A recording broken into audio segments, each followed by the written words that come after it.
Mi nombre es Carmen Lucia, una mujer que ha transitado 71 años. Las articulaciones, con el peso del tiempo, me recuerdan cada día mi edad, y la memoria a veces juega malas pasadas, olvidando sucesos recientes, pero el pasado se mantiene tan nítido como si hubiera ocurrido apenas ayer. Existen vivencias que se arraigan en el alma, transformándose en parte esencial de nuestro ser, como esos callos en las manos de quien trabaja la tierra. He guardado un secreto durante incontables años. ¿Por qué he decidido revelarlo ahora? Quizás porque el tiempo se escurre entre mis dedos a una velocidad vertiginosa, y si no comparto esta historia, se irá conmigo a la tumba. Y hay relatos que no merecen ser silenciados para siempre. ¿Entiendes? Me cuestiono si Dios me perdonará por haber mantenido este secreto oculto durante tanto tiempo, o tal vez Él comprenda que algunas heridas necesitan cicatrizar antes de exponerse al mundo. Nuestra casa se ubicaba en un pequeño pueblo en el interior de Minas Gerais, pero era conocida por todos como la casa del último adiós. Mi abuelo Ananias fue quien inició el negocio de la funeraria allá por los años 20, y posteriormente, mi padre, Nio, tomó las riendas, desempeñándose como preparador de difuntos. Nuestra vivienda estaba unida a la funeraria, separadas únicamente por una puerta que permanecía siempre cerrada con llave, pero que con mi curiosidad infantil pronto aprendí a abrir sin hacer el menor ruido. La casa tenía un largo pasillo que conducía directamente a la cocina, 3 habitaciones, una para mis padres, otra para mí y la tercera para mis hermanos, un comedor y una sala de estar donde recibíamos las escasas visitas que teníamos. Las paredes eran gruesas y el suelo de tablones anchos crujía, delatando cada paso nocturno. Las ventanas tenían esas persianas de madera que golpeaban con fuerza cuando el viento soplaba. El patio era extenso, con un árbol de jabuticaba, uno de pitanga, el huerto de mi madre y una pocilga donde criábamos 2 cerditos que se convertían en lingüí al final del año. Crecer en una funeraria no era sencillo. Los demás niños temían jugar en nuestra casa. En la escuela cuchicheaban a mi paso, como si estuviera embrujada o algo parecido. «Ahí va la niña de los difuntos», decían, creyendo que no los escuchaba. Mi madre Aparecida, a quien todos llamaban Sida, siempre me decía: «No les hagas caso, hija, es la ignorancia de la gente. Lo que hacemos es un servicio honrado. Alguien debe cuidar de los muertos para que las familias puedan despedirse con dignidad». Éramos 5 en casa: mi padre, mi madre, mi hermano Teodoro, 2 años mayor que yo, y el pequeño Chiquino, que nació cuando yo tenía casi 11 años. Papá era un hombre serio, de pocas palabras, respetado en todo el pueblo. Cuando caminaba por la plaza los domingos después de la misa, los hombres se quitaban el sombrero en señal de respeto. Mamá era todo lo contrario, habladora, cálida, siempre con una sonrisa en el rostro. Ella fue quien me enseñó a bordar, a cocinar y, sobre todo, a tener la fortaleza para enfrentar las miradas torcidas de la gente del pueblo. Teodoro era callado, como papá, pero tenía una mirada extraña que, ahora que lo pienso, ya debió haberme alertado. Siempre observaba todo, haciendo preguntas sobre los muertos, queriendo ayudar a papá en la preparación de los cuerpos desde muy temprana edad. En aquel entonces, todos pensaban que era vocación para el negocio familiar.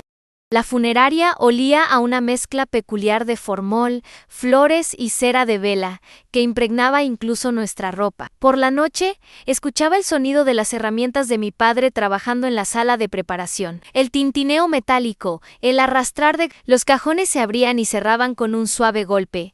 El sonido del agua corriendo era una constante en la casa. La radio, ubicada en la sala, transmitía las noticias del gobierno de Nio Cuadros y posteriormente de Joe o Goulart, mientras mi madre planchaba la ropa o se dedicaba a la costura. Nosotros teníamos un teléfono negro de disco, de esos aparatos pesados que casi nunca sonaban. Cuando lo hacía, generalmente no eran buenas noticias. Alguna familia requería los servicios de la funeraria familiar. Recuerdo que mi corazón se contraía cada vez que ese sonido estridente rompía el silencio de la casa. Me pregunto si las nuevas generaciones, con sus teléfonos celulares en mano, pueden siquiera imaginar una época en la que las noticias tardaban días en llegar, en la que debíamos esperar la hora precisa para usar el teléfono, porque la llamada era demasiado costosa. Mi vida estaba dividida entre dos mundos que parecían no encajar. Por la mañana, asistía al colegio de monjas, donde aprendía portugués, matemáticas, historia y, sobre todo, a ser una buena muchacha. Las religiosas no se cansaban de repetirnos que las niñas debían aprender a ser recatadas, educadas y preparadas para el hogar. Por la tarde, regresaba a casa para ayudar a mi madre con las tareas domésticas, cuidar de Chiquino y, en ocasiones, atender la recepción de la funeraria cuando aparecía algún cliente. En la escuela, me sentaba en un pupitre de madera oscura con un agujero para el tintero. Mi uniforme consistía en una falda plisada azul marino que llegaba debajo de la rodilla, una blusa blanca con cuello, calcetines blancos hasta la rodilla y zapatos negros bien lustrados. Llevaba mis cuadernos de caligrafía atados con un cordel y mis manos siempre estaban manchadas de tinta, por más que intentara ser cuidadosa. La campana sonaba a las 7:30 en punto para dar inicio a las clases, y la hermana Consolata no toleraba los retrasos. La mejor parte del día era cuando me encontraba con Cecilia durante el recreo. Estudiábamos juntas, pero nunca podíamos hablar lo suficiente, ya que siempre nos llamaban la atención. Ella era la única que no tenía miedo de ser mi amiga. Nos sentábamos bajo el árbol de mango en el patio, comíamos los sándwiches que nuestras madres preparaban y hablábamos sobre todo. Lo que más deseábamos era salir de esa pequeña ciudad y conocer el mundo. Cecilia quería ser maestra. Yo no sabía bien qué quería, pero ciertamente no era continuar en la funeraria por el resto de mi vida. En casa, las lecciones eran otras. Mientras bordaba o ayudaba a Chiquino, mi madre me enseñaba lo que ella llamaba asuntos de mujeres. Hablaba en voz baja, como si temiera que alguien pudiera escucharla, incluso cuando estábamos solas. Sé una muchacha derecha, no te quedes a solas con muchachos. No desconfíes, no levantes la voz, no llames la atención, me decía. Yo escuchaba todo, asintiendo con la cabeza, pero por dentro pensaba en las historias que Cecilia leía en los libros prestados de la biblioteca municipal, sobre mujeres que viajaban, estudiaban y tomaban sus propias decisiones. Ya a esa edad me daba cuenta de lo diferentes que eran las cosas para mí y para Teodoro. Él podía salir con sus amigos, ir a pescar al río los domingos y regresar más tarde a casa. Yo tenía horarios rígidos, siempre vigilada, guardada como si fuera a quebrarme en cualquier momento. Es por tu bien, decía mi madre cuando me quejaba. El mundo no es un lugar seguro para las muchachas. Conocí a Cecilia el primer día de clases del cuarto año de primaria. Yo estaba sentada sola, como siempre. Cuando ella llegó con su actitud decidida, colocó sus libros en el pupitre a mi lado y dijo: «¿Puedo sentarme aquí?» Me llamo Cecilia Aumedau. Me sorprendí tanto que solo asentí con la cabeza. Nunca una niña nueva había elegido sentarse a mi lado. Durante el recreo, mientras las otras niñas formaban un círculo grande para jugar a pasar el anillo, dejándome fuera como siempre, Cecilia se acercó a mí y me cuestionó el motivo de mi soledad. Al explicarle sobre la funeraria, anticipé la habitual expresión de repulsión o temor, pero simplemente se encogió de hombros y articuló: «A mi papá es carnicero. Todos deben trabajar en algo, ¿no?». A partir de ese instante, nos volvimos inseparables. Tras la escuela, me visitaba varias veces por semana. Nos sentábamos en la mesa de la cocina a estudiar mientras mi mamá preparaba limonada fresca con piloncillo. Cecilia adornaba su cabello con listones multicolores y emanaba un delicado aroma a lavanda, cortesía de los saquitos que su madre, doña Ciranda, colocaba entre su ropa. Sus cuadernos eran los más ordenados del salón y me brindaba su ayuda con matemáticas, materia que me aterraba. Dedicábamos horas a conversar sobre el futuro. Intercambiábamos notas en las clases de la hermana Gertrudes, la más severa de todas, y reíamos a carcajadas por tonterías que solo nosotras comprendíamos. El eco de nuestras risas resonaba en el patio durante las cálidas tardes de verano, incluso espantando a las gallinas. Cecilia fue la única amiga que se atrevió a adentrarse en la funeraria. Una tarde, al no haber ningún difunto, solicitó conocerla. «¿Cómo es que no sientes miedo?», le inquirí mientras observaba todo con curiosidad. Los muertos no hacen daño, Carmen, son los vivos a quienes debemos temer, respondió con una sabiduría que parecía sobrepasar sus 12 años. Ese día, Teodoro apareció repentinamente en la sala de espera. No debía estar ahí, pues mi papá lo había enviado a comprar flores al parque. Se quedó inmóvil en la entrada, observando a Cecilia de una forma que me inquietó. ¿Es tu amiga?, preguntó sin apartar la mirada de ella. Cecilia esbozó una sonrisa cortés, pero noté que se sintió incómoda. Vamos al patio, dije, jalándola de la mano para alejarla de mi hermano. El tiempo transcurrió y nuestra amistad se fortaleció, pero el destino tenía otros planes para mi amiga. Cecilia comenzó a toser. Al principio era una tos seca e irritante que disimulaba cubriendo su boca con un pañuelo bordado por su abuela. Después, la tos empeoró y comenzó a faltar a clases. Una vez por semana, después de la escuela, acudía a su casa para llevarle las tareas y lecciones que había perdido. Doña Ciranda la hacía beber tés caseros de guaco con miel y le aplicaba compresas calientes en el pecho. Es solo una bronquitis, decía para tranquilizarme, pero sus ojos revelaban otra cosa. Necesito retroceder un poco para que comprendas mejor mi historia. Había muchas cosas sucediendo bajo nuestro techo que nadie mencionaba. Era como si tuviéramos un pacto tácito para aparentar que todo estaba bien, incluso cuando no era así, especialmente en lo que concernía a Teodoro. Recuerdo estar sirviendo café a los dolientes durante el velorio de una anciana. Cuando noté a Teodoro parado en un rincón observando a la nieta de la fallecida, una joven de unos 17 años, no era una mirada normal de condolencias o respeto, era una mirada que helaba la sangre. Cuando comenté esto con mi mamá más tarde, simplemente dijo: no inventes cosas, niña, tu hermano solo estaba siendo educado. Pero no era solo eso. Teodoro desaparecía durante la noche. A veces me despertaba con el crujido del piso y a través de la rendija de la puerta veía a mi hermano regresar a casa cuando el cielo comenzaba a clarear. Una vez le pregunté dónde había ido. No es de tu incumbencia, entrometida, respondió apretando mi brazo, con una intensidad que dejaba huellas imborrables. Tenía 13 años cuando empecé a notar los intercambios de miradas entre papá y mamá. Cada vez que Teodoro hacía un comentario peculiar durante la cena, era como si sostuvieran una conversación silenciosa, un código indescifrable para el resto. Teodoro guardaba bajo llave un cajón en la cómoda que compartía con Chiquino. Una vez, aprovechando que estaba ayudando a papá, intenté abrirlo con un clip, imitando lo que había visto en las películas proyectadas en la plaza los domingos. Adentro, encontré recortes de periódicos que detallaban accidentes y tragedias, enfocándose particularmente en mujeres jóvenes. Cerré el cajón de golpe y nunca mencioné nada.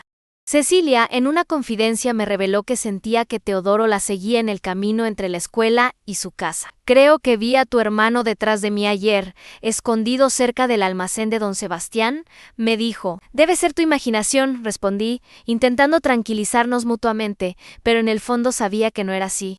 El malestar que sentía en presencia de mi hermano se intensificaba día a día. Era como si un animal salvaje viviera entre nosotros, disfrazado de una persona común. Intentaba mantenerme alejada, evitar quedarme a solas con él. Inventaba excusas para no ayudar cuando papá me lo pedía. ¿Cómo es que uno puede percibir el peligro incluso sin tener las palabras para describirlo? Como un pájaro que se acurruca instintivamente antes del ataque de una serpiente, sin siquiera haber visto una antes. El cuerpo sabe cosas que la mente tarda en procesar, y mi cuerpo sabía que Teodoro era más que simplemente diferente o peculiar. Como insistía mamá, el día que Cecilia faltó a la escuela por 2 semanas seguidas, fui a su casa llevando las tareas y un bordado que estábamos haciendo juntas en las clases de manualidades. Doña Canda abrió la puerta con los ojos enrojecidos e hinchados. No está mejor, Carmen. El doctor Edson vino ayer y dice que necesita más exámenes.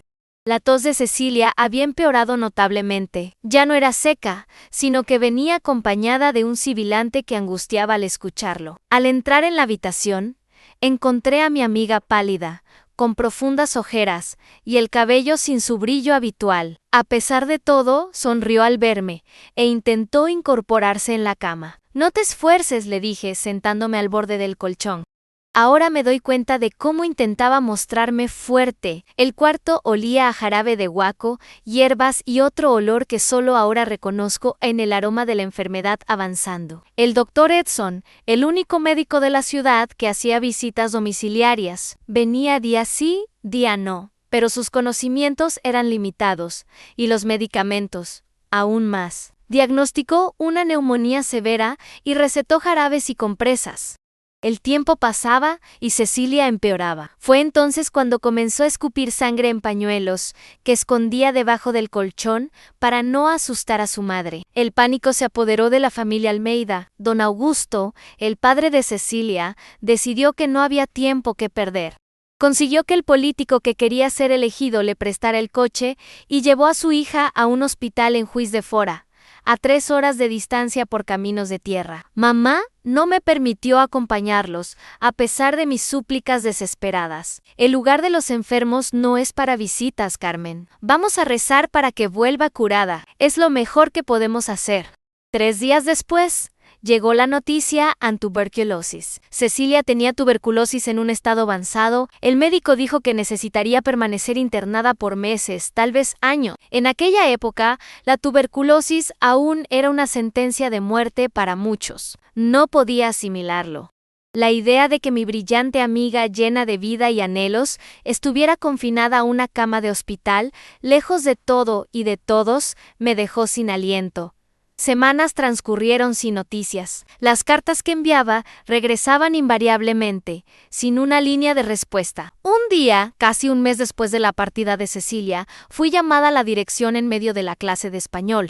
Al entrar, vi a mamá sentada en una silla, los ojos enrojecidos y un rosario enrollado entre los dedos. Tu amiga Cecilia falleció anoche, anunció la directora con voz solemne. Sus padres están trayendo el cuerpo para velarlo aquí en la ciudad. Tu padre ya está coordinando todo. En el mundo se detuvo. El aire se tornó demasiado pesado para respirar. Como ya les he contado, ella era apenas un año mayor que yo cuando murió. Tenía solo 15 años, y hasta ese momento, la muerte era un asunto ajeno, algo distante que sucedía a desconocidos. No a Cecilia, mi mejor amiga, quien me había enseñado a hacer avioncitos de papel que volaban hasta el otro lado de la escuela. Mamá fue quien me llevó a casa ese día.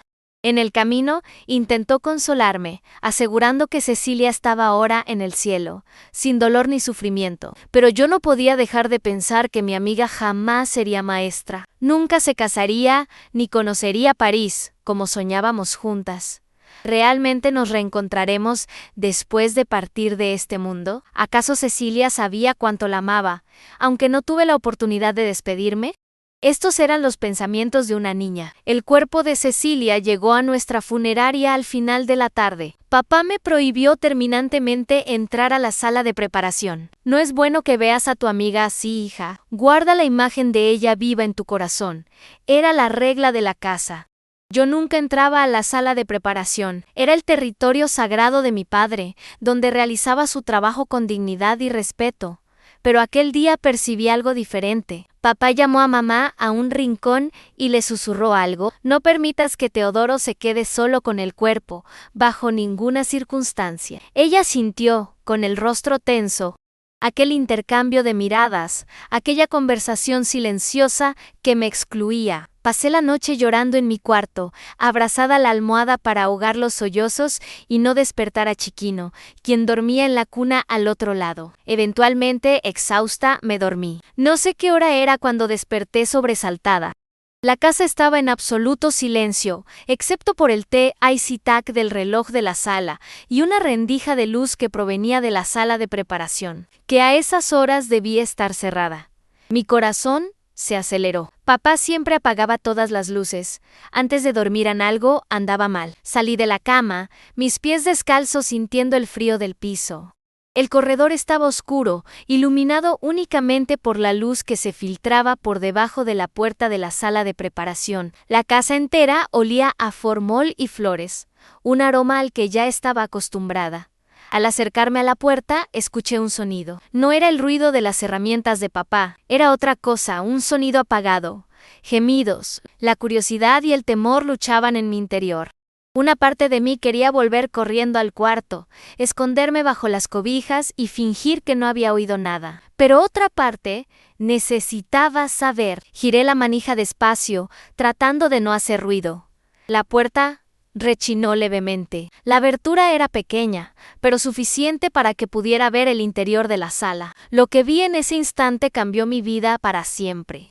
Teodoro estaba ahí, inclinado sobre el cuerpo de Cecilia, realizando actos que apenas comprendía, pero que instintivamente sabía que eran terriblemente incorrectos. Cecilia, desnuda y expuesta, con mi hermano, aprovechándose sin contemplaciones, sin pensarlo dos veces, empujé la puerta con fuerza. ¿Qué estás haciendo?, grité.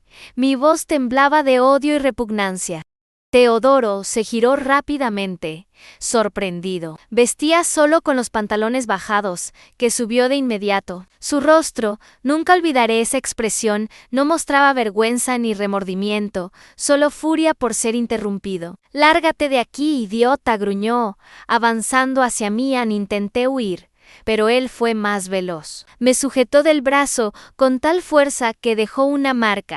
«Si le cuentas a alguien, juro que te mato». «Nadie te creerá», amenazó. Comencé a gritar su nombre, Teodoro. Luché con todas mis fuerzas, pero él era mucho más fuerte. Fue entonces cuando me golpeó. Un golpe repentino y doloroso. Nunca antes me había agredido. El impacto me dejó paralizada por un instante. «Más te vale quedarte calladita, hermanita», susurró en mi oído, su voz gélida. «O tendré que hacer contigo lo que empecé con Cecilia». No sé cuánto tiempo permanecimos así, yo, llorando silenciosamente, sintiendo el sabor metálico de la sangre en mi labio partido, mientras él me sujetaba los brazos con fuerza. De repente, escuchamos pasos en el pasillo. Teodoro me empujó violentamente contra la pared. Acomodó las piernas de Cecilia, que estaban abiertas, y escapó por la puerta trasera de la funeraria justo antes de que papá apareciera.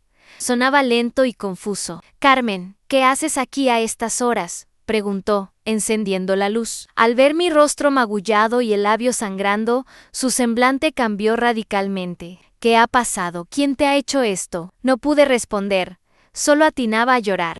Papá notó la sangre en mi labio. ¿Cómo explicar lo que había presenciado? ¿Cómo traducir en palabras semejante horror? Hay sucesos que, incluso después de tantos años, aún duelen al recordarlos, heridas que nunca cicatrizan por completo. Oí a Chiquino llorar y corrí a tenderlo a Ñuí de papá. A la mañana siguiente, mi rostro estaba hinchado y el labio del doble de su tamaño normal. Mirarme al espejo era como contemplar a una extraña. Mamá preparó compresas de agua fría y una infusión de toronjil para calmar mis nervios. Mientras me cuidaba, me advirtió que tendría que dar explicaciones a ella y a papá después de que la situación se calmara. Durante toda la mañana, evité coincidir con Teodoro. Él actuaba como si nada hubiese ocurrido. Tenía esa habilidad para disociar sus actos de sus emociones. Yo, en cambio, temblaba cada vez que oía sus pasos por el pasillo. La capilla ardiente de Cecilia congregó a una multitud de personas de la ciudad, todos deseosos de presentar sus respetos a la joven que partió tan pronto. Me refugié en un rincón, evitando mirar el féretro. Mi amiga, rodeada de lirios blancos. No podía dejar de pensar en lo que Teodoro había hecho, por mucho que lo intentase. ¿Cómo podía estar allí, saludando a la gente, ofreciendo café, fingiendo ser un joven decente? Por la noche, volvimos a casa para cenar. Mamá sirvió sopa de verduras y pan casero. El silencio en la mesa era asfixiante, interrumpido únicamente por el sonido de las cucharas en los platos y por la voz de Chiquinho, que hablaba sin parar, pidiendo más pan. Papá me miraba fijamente, observando las marcas en mi rostro que el maquillaje de mamá no había logrado ocultar por completo. «¿Quién te ha hecho esto, Carmen?», preguntó finalmente, dejando la cuchara. Junto al plato, su voz mantenía un tono calmado, pero yo reconocía esa particularidad.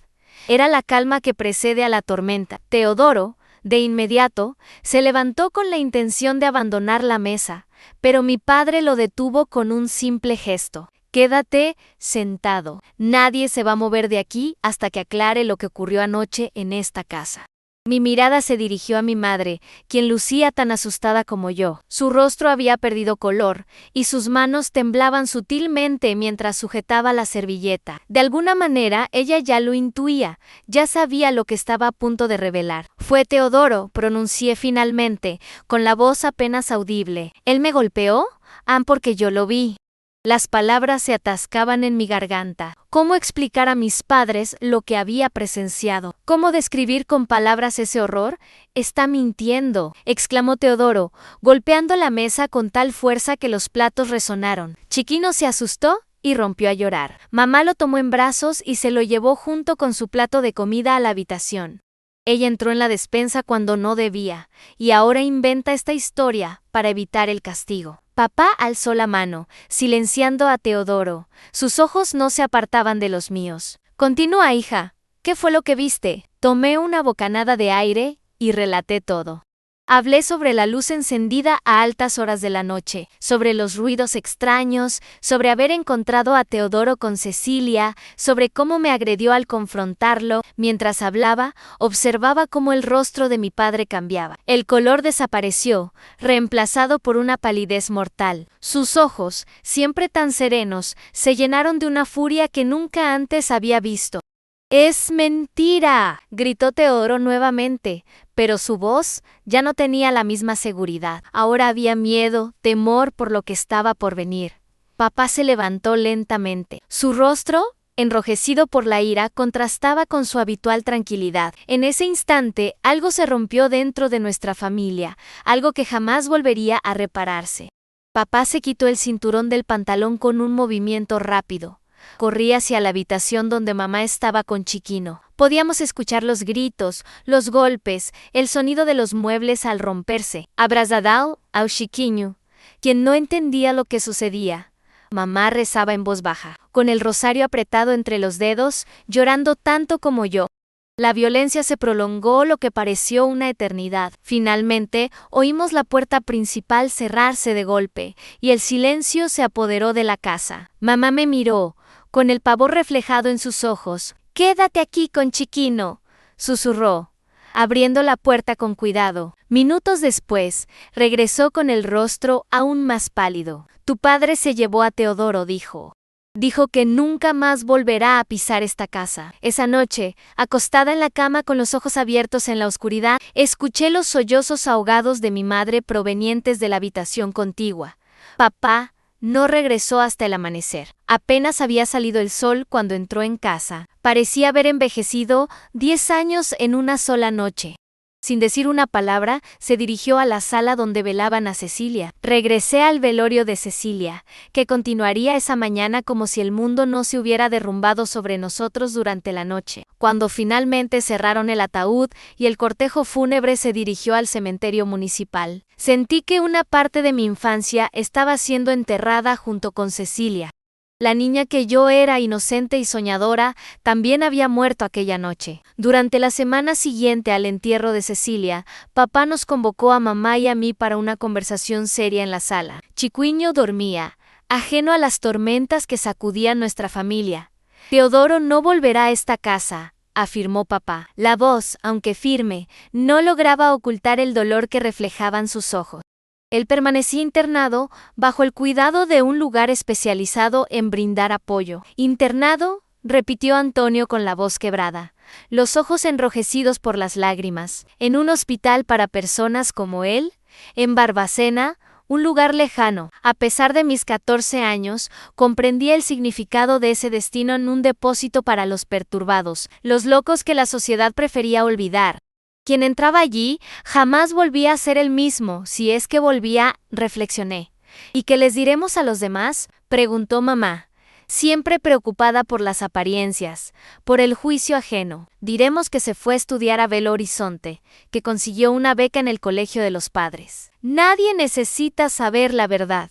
Así comenzó el pacto de silencio que marcaría a nuestra familia durante los años venideros. La primera mentira se tejió para los vecinos, luego para los conocidos, finalmente para toda la ciudad. Teodoro, el hijo prometedor del dueño de la funeraria, se marchó a estudiar a la capital.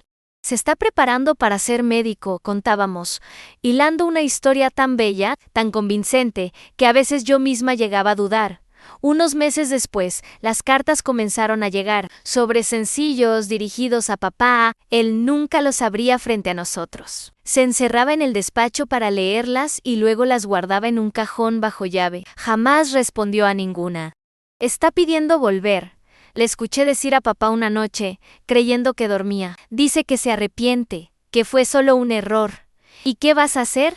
La voz de mamá era un susurro. ¿No percibes la gravedad? Amenazó a su propia hermana. Lastimó a Carmen. Es peligroso, lo sabes bien. Al parecer, ellos sabían algo que yo ignoraba en aquel entonces. 2 años transcurrieron. Acababa de cumplir 16 cuando papá me llamó a su despacho. Estaba sentado tras su escritorio de caoba, las manos entrelazadas sobre la superficie pulida. Parecía más viejo de lo que sus 45 años sugerían. Su cabello comenzaba a encanecer y profundas arrugas surcaban su rostro. «Siéntate, Carmen», dijo, señalando la silla frente a él. «Necesitamos hablar de tu futuro». Obedecí con el corazón acelerado. Las conversaciones serias con papá rara vez traían buenas noticias. «Conoces al señor Oliveira, el dueño de la tienda de telas, ¿verdad?», asentí. ¿Quién no conocía al señor Oliveira, uno de los hombres más prósperos de la ciudad? Tiene un hijo, Joaquín, un muchacho de buena familia, trabajador, honesto. Tiene 22 años y ya posee su propio negocio. Mi estómago se contrajo, sabía hacia dónde se dirigía esta conversación. He hablado con el señor Oliveira y ambos coincidimos en que ustedes dos harían una buena pareja. Joaquín está buscando esposa y tú ya tienes edad para casarte. Pero papá, ni siquiera conozco a ese muchacho, protesté con la voz temblorosa. Lo conocerás. El domingo vendrá a almorzar aquí. No era una petición, sino una orden. En nuestra casa la palabra de papá era ley, especialmente después de lo sucedido. El domingo Joaquín Oliveira apareció en nuestra puerta puntualmente al mediodía. Era más alto de lo que había imaginado, con cabello castaño peinado con esmero y ojos verdes que parecían sonreír incluso cuando su rostro permanecía serio. Trajo flores para mamá y un paquete de caramelos para Chiquino, que ya tenía 5 años. Durante el almuerzo, lo observé mientras conversaba con papá sobre negocios. Se mostraba educado, amable, lejos de ser el viejo y gorducho que temía, como le había ocurrido a Eloísa, una compañera de mi clase. Finalmente se dirigió a mí, preguntándome sobre mis estudios. Me sorprendió su genuino interés en mis pasatiempos. Me gusta leer, respondí tímidamente, y también bordar. ¡Qué coincidencia!, replicó con una sonrisa. Tengo una pequeña biblioteca en casa. Siento predilección por la poesía de Castro Alves y Gon Alves Díaz. Después del almuerzo, mi padre sugirió que le mostráramos el jardín a Joaquín. Mientras paseábamos entre los rosales que mi madre cuidaba con tanto esmero, él bajó la voz y me preguntó: «Tu padre habló contigo sobre nosotros, ¿verdad?». Asentí, incapaz de mirarlo directamente. «No te preocupes», dijo gentilmente. «No voy a forzarte a nada. Si no quieres este matrimonio, basta con que lo digas». Esas palabras, tan diferentes a lo que esperaba, me obligaron a encararlo por fin. «¿Por qué aceptaste esto? Ni siquiera me conoces». Él esbozó una sonrisa que iluminó sus ojos. «Siempre te veía en la misa los domingos. Siempre quise conversar contigo, pero nunca tuve el valor. Cuando tu padre habló con el mío, me pareció una señal». La sinceridad en su voz me desarmó. No era el monstruo que había imaginado, ni se parecía a los otros muchachos del pueblo, que solo pensaban en travesuras. En las semanas siguientes, Joaquín nos visitó con regularidad. Traía libros, nos contaba sobre su trabajo en la tienda, y hacía reír a Chiquinjo con bromas tontas. En poco tiempo, me di cuenta de que esperaba ansiosamente sus visitas. 3 meses después de aquel primer almuerzo, me propuso matrimonio. No fue un pedido formal a mi padre, como era la costumbre. Me lo propuso a mí directamente, durante un paseo por la plaza del pueblo, con mi madre observándonos discretamente desde un banco. «Sé que es pronto», dijo, tomando mis manos entre las suyas. Sé que todavía nos estamos conociendo, pero quiero que sepas que siento aprecio sincero por ti, Carmen. Creo que podríamos ser felices juntos. ¿Me harías el honor de ser mi esposa? Miré a aquel joven amable y sincero, tan distinto del horror que había conocido en mi propia casa, y sentí el deseo de comenzar una vida nueva, lejos de los fantasmas que rondaban la casa del último adiós. Sí, respondí, sorprendiéndonos a ambos con la firmeza de mi voz. Aceptó. La boda se fijó para 2 meses después. Mamá confeccionó mi vestido blanco, sencillo pero elegante, con encajes en las mangas y en el ruedo. El velo había pertenecido a mi abuela, pasando de generación en generación. Las alianzas, 2 finas bandas de oro, brillaban dentro de una cajita de terciopelo rojo. La ceremonia fue íntima, solo las familias y algunos amigos cercanos. El almuerzo posterior, en el patio de la casa de mis suegros, fue sencillo en pollo asado, arroz, farofa, ensaladas y un pastel de 3 pisos que la pastelera del pueblo tardó 2 días en preparar. Servimos guaraná y vino dulce para los adultos. Antes de partir hacia nuestra nueva vida, recibí la bendición de mis padres. Mamá me abrazó fuerte, sus lágrimas silenciosas mojando mi hombro. «Sé feliz, hija mía», susurró. Papá, siempre tan contenido, me sorprendió al estrecharme entre sus brazos con fuerza. «Perdóname», murmuró tan bajo que casi no lo oí, «por no haberte protegido mejor». Con una maleta de cuero, conteniendo mi ajuar básico, algunas prendas de vestir, sábanas bordadas y toallas de mesa, partí hacia mi nueva vida como señora Carmen Oliveira. Tenía 16 años, poca experiencia del mundo y un pasado que intentaba desesperadamente dejar atrás. El viaje hacia nuestro nuevo hogar fue largo y agotador.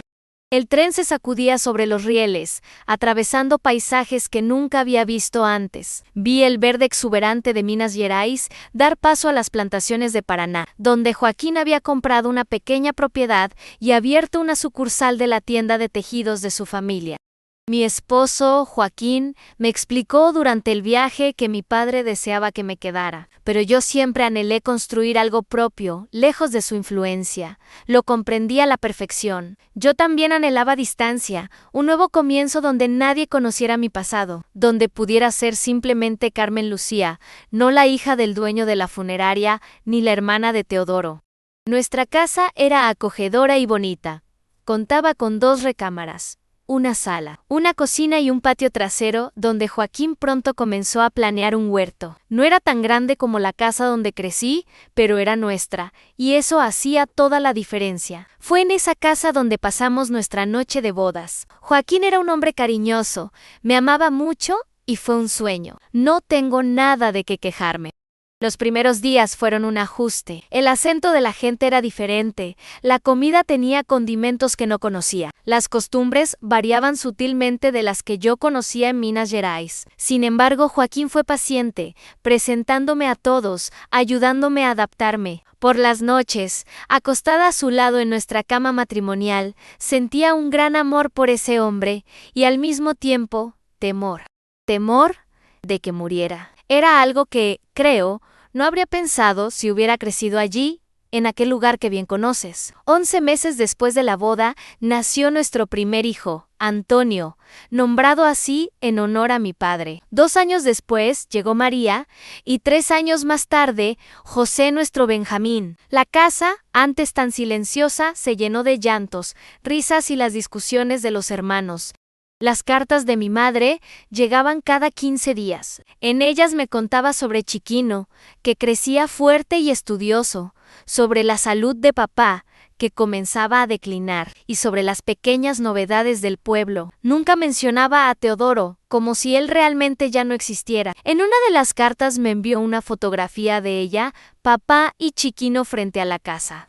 La guardé en el cajón de la cómoda, entre sábanas perfumadas con lavanda que me hacían recordar a mi mejor amiga Cecilia. A veces sacaba la foto y me quedaba mirándola, tratando de encontrar en el rostro de mi madre alguna señal de felicidad, de paz. La vida seguía su curso tranquilo. Joaquín prosperaba en los negocios, yo cuidaba de la casa y de los niños. Construimos una vida normal, común, exactamente lo que siempre deseé. Pero las pesadillas nunca me abandonaron por completo. En esa época, nunca le había contado nada a Joaquín sobre Teodoro. Para él, mi hermano estaba estudiando, como todos pensaban. Con el paso de los años, tuvimos teléfono en casa. Así que empecé a llamar a mi madre y también hablaba con Chiquino.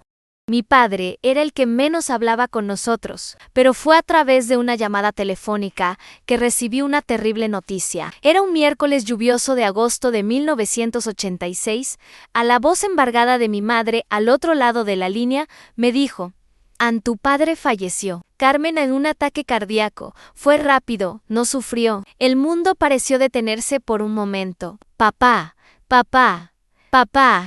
Aquel hombre fuerte que enfrentó tantas cosas, que literalmente lidiaba con la muerte todos los días, ahora había sucumbido a ella. Sentí una oleada de emociones contradictorias en tristeza, alivio, arrepentimiento, culpa. Tantas cosas que nunca conversamos, tantas palabras nunca dichas. Vamos al funeral, dijo Joaquín tan pronto como colgué el teléfono.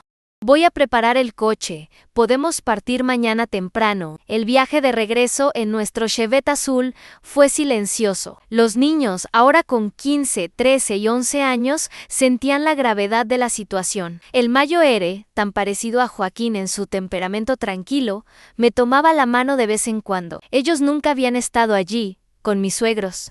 Mis cuñados y mi madre, junto con Chiquino, habían visitado nuestra casa unas 3 o 4 veces a lo largo de todos estos años. Mi padre, en cambio, solo había venido una vez. Llegar a la ciudad después de tanto tiempo se sintió extraño. Algunas cosas habían cambiado, nuevas construcciones, calles pavimentadas, pero la esencia permanecía intacta. Cuando el vehículo se detuvo frente a la casa, un último adiós me provocó un nudo en el pecho. Allí estaba, tal como la recordaba, solo que más envejecida, con la pintura desprendiéndose en algunas áreas y el letrero menos brillante. Mamá nos aguardaba en la entrada, con el cabello canoso. A su lado, Chiquino, o Francisco, como prefería ser llamado ahora, un hombre hecho y derecho de 21 años, apuesto, alto y delgado, con los mismos ojos que papá. No lograba llamarlo Chiquino. Esa era la manera en que mamá se refería a él. La sala de estar estaba repleta de coronas, flores y personas que acudían a rendir sus últimos respetos al señor Antonio, una figura respetada en la comunidad durante décadas. La ironía no pasaba desapercibida en papá, quien había dedicado su vida a preparar a los difuntos para su descanso final. Ahora yacía en uno de sus propios ataúdes, preparado por manos ajenas. Me acerqué al féretro con pasos vacilantes. Papá parecía en paz, más tranquilo de lo que jamás lo había visto en vida. Su cabello, ahora completamente blanco, estaba bien peinado. Vestía su traje negro predilecto, el que utilizaba solo en ocasiones especiales, y sobre el pecho cruzado, su rosario de madera oscura, aquel que había pertenecido a su abuelo. En su dedo, el anillo de bodas que nunca se quitaba, ni siquiera para trabajar. Un retrato de él en su juventud había sido colocado en una mesa cercana, junto a un arreglo de lirios blancos. Durante el velorio, muchas personas se acercaron a hablar conmigo, antiguos vecinos, conocidos de la iglesia. Varios comentaban lo mucho que había cambiado, lo elegante que me veía ahora. Algunos preguntaban por Teodoro, y yo repetía la mentira ensayada, lamentablemente. Mi hermano no pudo venir, reside en el extranjero. Al día siguiente, papá fue sepultado en el cementerio municipal bajo una lluvia fina que parecía reflejar la melancolía del momento. El sacerdote habló sobre su dedicación a la familia, su labor honorable y su fe inquebrantable. Nadie mencionó las sombras, los secretos, ni los silencios que habían marcado a nuestra familia. ¿Cómo podría ser de otra manera? De regreso a la casa familiar, ahora extrañamente vacía sin papá. Nos sentamos en el comedor en mamá, Chiquino, Joaquín, yo y los niños. ¿Y ahora, mamá?, pregunté finalmente. ¿Qué va a suceder con la funeraria? ¿Qué harán tú y Francisco? Esa noche, después de que los niños se fueron a dormir, mamá me llamó a su habitación. Nos sentamos en el borde de la cama que había compartido con papá durante casi 50 años. En la mesita de noche, el mismo reloj que marcaba las horas cuando era pequeña, el mismo rosario enrollado al pie de la imagen de Nuestra Señora. Necesito contarte algo, Carmen, dijo. con la voz baja para no despertar a nadie. Sobre Teodora, a mi corazón se heló. Era un nombre que había intentado desterrar de mi mente por tanto tiempo. Falleció hace 5 años en el hospital. Sentí una amargura. Aquello dolió escuchar, pero hasta por la voz y tristeza de mi madre. La manera en que ella habló era desgarrador. Tu padre no quería que lo supieras, continuó, torciendo el pañuelo entre sus dedos. Pensó que sería mejor así, que pudieras seguir tu vida sin ese peso. ¿De qué murió? Pregunté. Neumonía estaba muy debilitado en aquel lugar. Aquello acabó con él. Sus ojos se llenaron de lágrimas. Era mi hijo, Carmen Lucía, mi primogénito, por más monstruoso que haya sido. Lo que él hizo. Al ver a mi hijo en ese instante, comprendí toda la aflicción que mi madre siempre había guardado. Ese instinto maternal, lo entendí a la perfección. Ella me narró cómo el padre fue y preparó el cuerpo de su hijo. Luego, la madre y Chiquino asistieron a un funeral discreto, alejado de la vista pública. Pasamos algunos días allí. Mi hermano Chiquino nunca colaboró con el padre en la funeraria después de lo sucedido con Teodoro. El padre consideró prudente que Chiquino siguiera un rumbo distinto. Era imposible prever algo así. Creo que lo que ocurrió en nuestra familia fue una excepción. Ahora que el padre había fallecido, no tenía sentido seguir allí. Mi madre, con el corazón apesadumbrado, decidió vender todo. Ya tenía un comprador interesado, Ann, el sobrino del doctor Edson. Cuando tu padre aún vivía, él se ofreció a ser socio, pero tu padre se negó. Me mudaré cerca de ti, si a Joaquín no le molesta. Compraré una casa y comenzaré de nuevo. Todos se sorprendieron. Sinceramente, jamás imaginé a mi madre tan decidida. Pero, por supuesto, aceptamos encantados. Chiquino no se iría sin Amada, así que fue a pedirle matrimonio de inmediato para irse juntos a Paraná. Joaquín partió con los niños. Debían asistir a la escuela, y yo me quedé con mi madre. Durante los días siguientes ayudé a mi madre con los preparativos para la venta. Clasificamos documentos antiguos, papeles importantes, fotografías, recuerdos. Cada cajón abierto, cada armario vacío, parecía liberar no solo objetos, sino también memorias, algunas dulces, otras dolorosas. Aquel cajón de mi hermano Teodoro, donde encontré esas cosas extrañas de las que te hablé, estaba vacío. No pregunté nada. De hecho, ninguna de sus pertenencias estaba en la casa. Permanecí en silencio por temor a la respuesta. Encontramos el cajón donde papá guardaba las cartas de Teodoro, todas aún selladas. Mamá quiso llevárselas. Dijo que quizás algún día reuniría el valor para leerlas. Mientras observábamos cómo la casa se vaciaba, los muebles cubiertos con sábanas, las cajas apiladas en el camión de mudanzas, sentí una extraña mezcla de tristeza y liberación. Era el final de una etapa, el cierre de un ciclo para todos nosotros. En ese tiempo mi hermano Chiquino se casó en el registro civil. Llevaría a su esposa, Daisy, con nosotros. Una joven hermosa, rubia, de ojos verdes. Esta casa conoció tanto dolor, dijo mamá, observando por última vez las ventanas, que ahora parecían cuencas vacías. Pero también hubo alegría aquí. No puedo olvidarlo.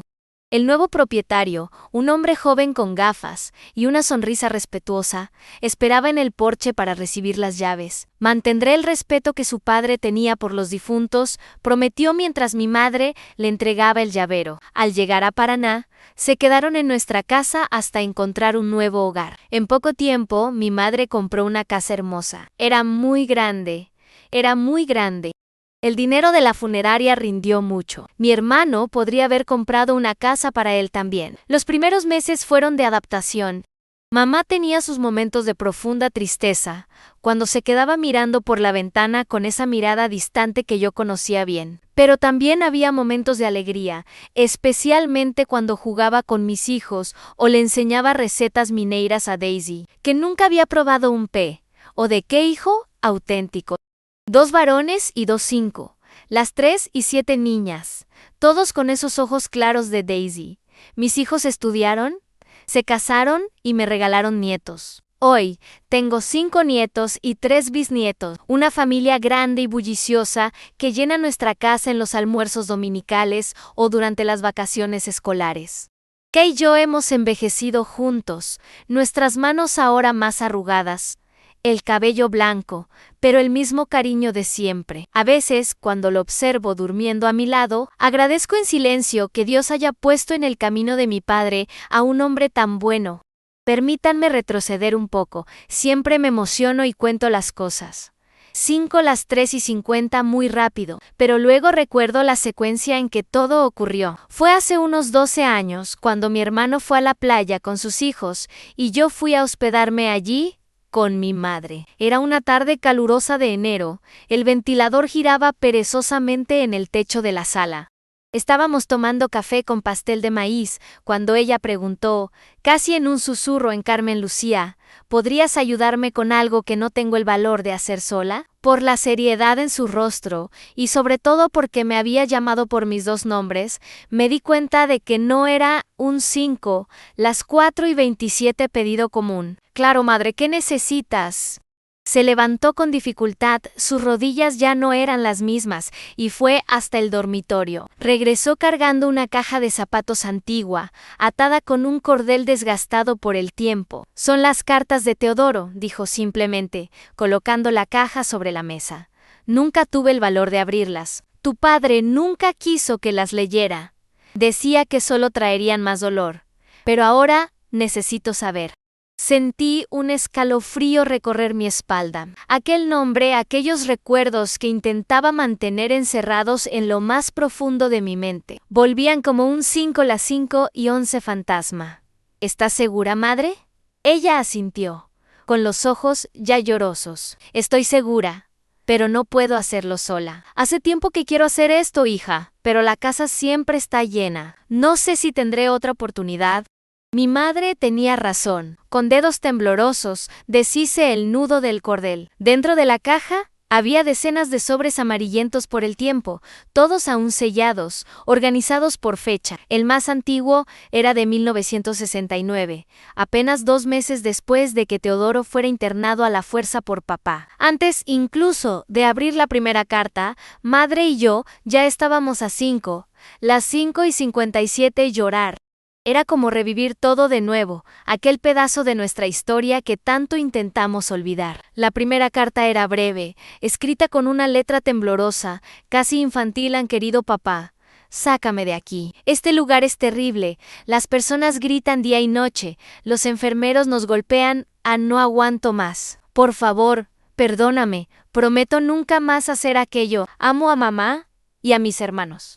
Tu hijo, Teodoro. Mamá sollozaba bajito, cubriendo su boca con la mano. Continuamos leyendo. Carta tras carta, la desesperación de Teodoro crecía junto con sus súplicas de perdón. En algunas, 5:06:41, imploraba volver a casa. En otras, describía los tratamientos crueles a los que era sometido en choques eléctricos, baños helados, aislamiento.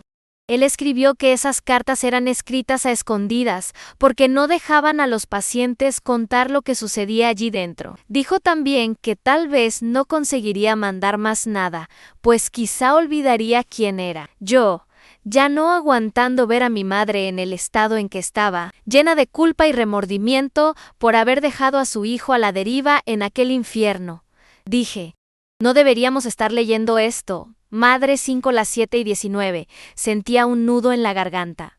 Solo te está lastimando. Necesito saber todo, insistió ella, enjugando las lágrimas. Él era mi hijo, Carmen. Aunque lo que él hizo fue terrible, continuamos leyendo las cartas. Con el tiempo, se fueron distanciando cada vez más. Su caligrafía se volvió más irregular hasta que en las últimas solo había frases inconexas, como si su mente se estuviera desintegrando, tal como él mismo había predicho que sucedería. Cuando terminamos, ya era casi de noche. La caja estaba vacía, las cartas esparcidas sobre la mesa como hojas secas de un otoño doloroso.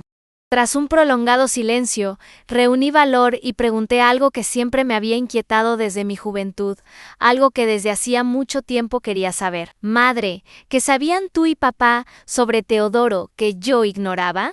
Ella me miró fijamente, con los ojos enrojecidos de tanto llorar, pero con una determinación que me sorprendió, como si, después de todos esos años, hubiera llegado el momento de revelar aquel secreto. Tu padre nunca quiso que lo supieras, comenzó con voz baja, pensaba que era una carga demasiado pesada, pero ahora tienes derecho a saberlo. Respiró hondo, armándose de valor.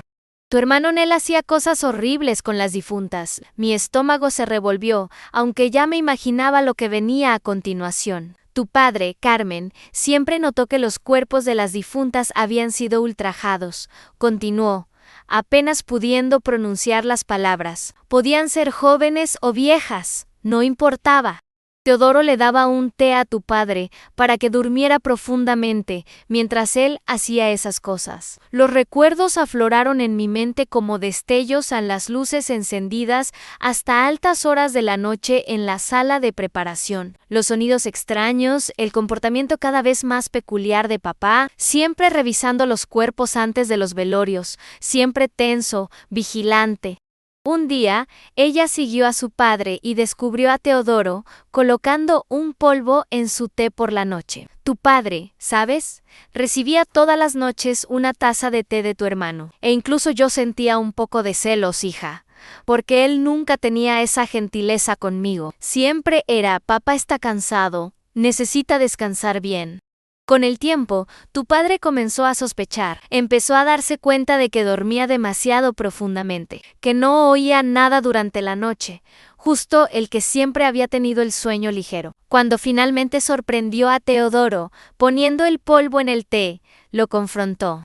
Teodoro intentó justificarse, diciendo que solo quería ayudar, que veía como papá siempre tenía insomnio, que necesitaba dormir mejor para poder soportar el trabajo pesado. Le contó a su padre que era luminal en polvo, de esos que conseguía en la farmacia de don Manuel, allá en la plaza. Teodoro era amigo del hijo del farmacéutico. ¿Sabes, Carmen? Y como la funeraria siempre necesitaba productos, nadie sospechaba cuando él aparecía por allí. Yo escuchaba todo aquello con los ojos muy abiertos. Recordaba haber visto a Teodoro preparando té para papá por la noche, pero jamás imaginé tal cosa. Y mi madre continuó contándome aún más atrocidades. Pero cuando tu padre lo presionó, recordándole a las difuntas que aparecían en posiciones diferentes a como él las había dejado, Teodoro terminó confesándolo todo. Los ojos de tu padre, hija, nunca olvidaré su mirada aquella noche desorientado, devastado. El hijo prometió que nunca más haría aquello. Lloró, imploró perdón, juró por todo lo sagrado. Tu padre, con el corazón destrozado, quiso creerle. Dios mío. Dios mío, pensé que ya había escuchado suficiente, pero mi madre no paraba, e incluso comencé a sentirme mal. Me dio un calor inmenso. Me levanté para lavarme la cara allí mismo, en el lavabo de la cocina, y beber un poco de agua fría. Mi madre también tomó agua y luego continúan. Pero después llegó aquel día en que tú sorprendiste a Teodoro con la Cecilia, reveló todo durante la cena. Mi padre, furioso con su hijo, lo castigó severamente. El resto, ya lo conoces, hija. Una noche, molesta con tu padre, le advertí que iría a buscar a mi hijo a la clínica. Fue entonces cuando él me reveló la razón por la que Teodoro no podía salir. Durante la golpiza, Teodoro confesó entre sollozos y titubeos que era incapaz de detenerse, que aunque lo intentaba con todas sus fuerzas, no lograba controlar aquel deseo aborrecible. Disfrutaba y anhelaba que más mujeres sufrieran, especialmente las jóvenes. Afirmaba que prefería a las muchachas puras porque eran más estrechas.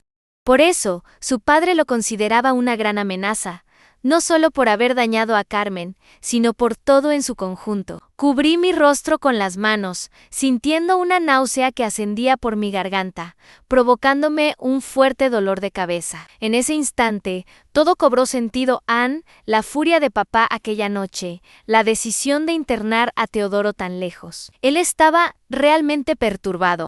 ¡Pobre de mi padre! Cargaba el peso más grande del mundo sobre sus hombros. Permanecimos en silencio, la impactante revelación flotando entre nosotras como una sombra oscura. Si mi madre no me lo hubiera contado, jamás lo habría sabido. Él estaba enfermo. Carmen, Mamá murmuró suavemente, mi hijo estaba enfermo, quizás siempre lo estuvo. Eso es lo que pensábamos. Ahora dime, ¿qué opinas tú? ¿Crees que el entorno en el que crecimos, lleno de secretos, lo llevó a ser así? Sinceramente, me gustaría saber tu opinión. Te ruego que hables con respeto. Este tema es muy delicado para mí. Incluso hoy, esa noche, mientras mamá dormía exhausta por el peso de las revelaciones, permanecí despierta, reflexionando sobre todo lo que había descubierto, sobre cómo nuestra familia había sido marcada por aquella oscuridad, aquel secreto que finalmente salió a la luz. Pensé en Chiquino, que creció protegido de esa verdad, que construyó su vida sin conocer la magnitud de los horrores cometidos por su hermano Mayo Ere. Pensé en mis hijos, nietos, que nunca conocerían esa parte sombría de nuestra historia. Y por primera vez en muchos años lloré por Teodoro, no por el monstruo en que se convirtió, sino por el hermano que había perdido mucho antes de conocer la verdad, por el niño que un día jugó conmigo en el patio, que me contaba historias antes de dormir, que peinaba mi cabello con tanto esmero. Él era muy querido en nuestra infancia, nunca me había lastimado, excepto en aquel momento de horror. Esta historia que acabo de contarte ha permanecido en mí por más de 50 años, como una piedra en el fondo de un río inquieta, inmóvil, pero siempre presente. Después de que mi madre falleciera, rodeada de nietos y bisnietos, sentí que ese secreto ya no podía quedarse solo conmigo. Era demasiado pesado para cargarlo sola. Decidí compartirlo primero con Joaquín, mi compañero de décadas. Me escuchó en silencio, sosteniendo mis manos arrugadas entre las suyas. Lloró y me dijo que siempre había sentido algo muy extraño en mí. Luego, me animó a contárselo a nuestros hijos, Antonio, María y José. Se sentaron en la sala de nuestra casa, confundidos por la seriedad del momento. Mi hermano Chiquino también estaba presente, con su esposa a su lado. Cuando empecé a hablar, el silencio en la sala era tan denso que se podía cortar. Todos sabían que finalmente estaba lista para contar algo que, al igual que Joaquín, percibían como algo muy grave y difícil. Les conté todo sobre la casa del último adiós, sobre Teodoro, sobre Cecilia, los secretos ocultos tras las paredes de aquel lugar.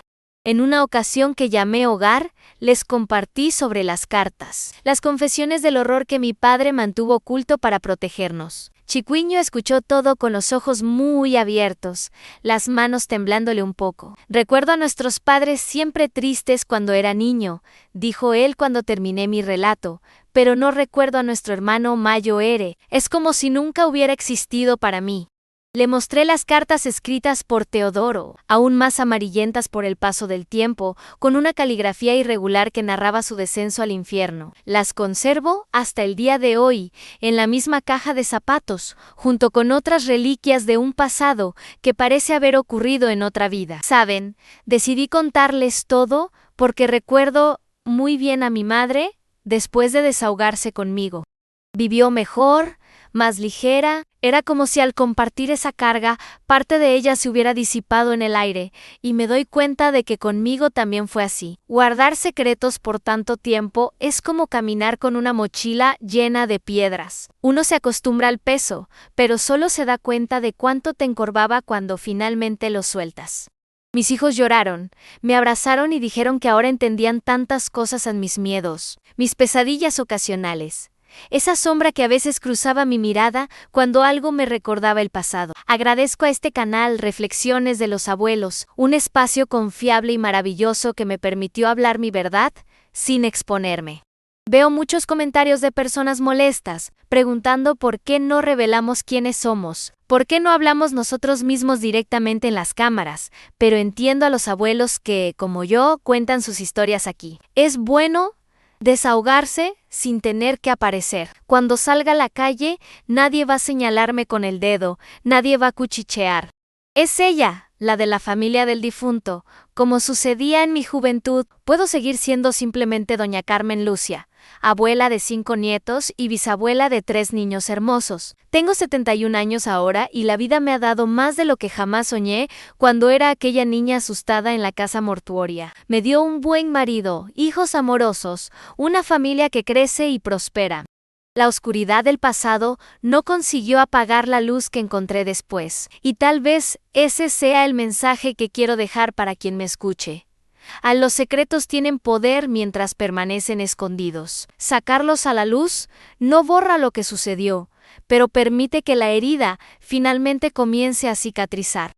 Permite que miremos hacia atrás no solo con dolor, sino también con la comprensión que solo el tiempo puede traer. Antes de irme, no olviden echar un vistazo al libro, en caso de que aún no lo conozcan. Es un éxito de ventas llamado 100 tés de las abuelas para diversos males, que la gente del canal preparó con tanto cariño para ustedes. Son recetas maravillosas para ti y toda tu familia.